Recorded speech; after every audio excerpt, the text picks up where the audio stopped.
So, welcome. So, mao ni ang among Pinoy-anan dati. So, gitawag ni siya og Lake Diminagat sa Don Victoriano, Misamis Occidental. So, pabiyahe ka dre sulit, grabe ka pakilid kaayo. Makita na mo diha so na buntod. So na mga medyo na gantaw, tawag na gantaw katong daghan tunukon kana.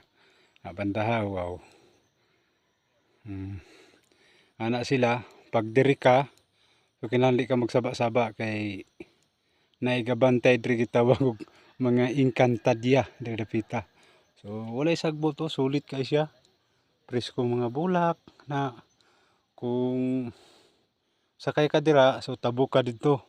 Sa may unahan, so patangan na nila og paragunitan na niya, medyo bangka-bangka, tabok dito. So napoy isa, duha man sila kabuk o kani.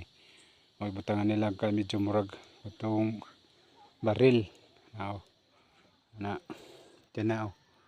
So gikan dito, paana siya dito. So mga tao diri ang panapit diri sibuyas dahonan, repolyo, carrots, beans, atsal, ug uban pa. Pinakasikat diri strawberry.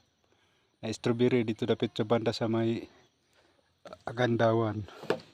So naay mga pandre aning karaang kahoy dati. So katingalahan siya milagro kay dili man siya basta magabok ng mga sani anang magkuan dre. So hinahinay lang kay danlog siya mga kahoy nga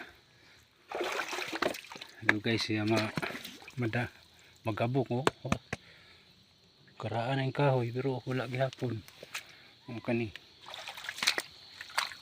sulit ang pag-anhi kahoy wa siya nakuanggit siya wala siya ingon nga na kuan presko ko yung bulak so sila dalatag bulak diri kay himo na tong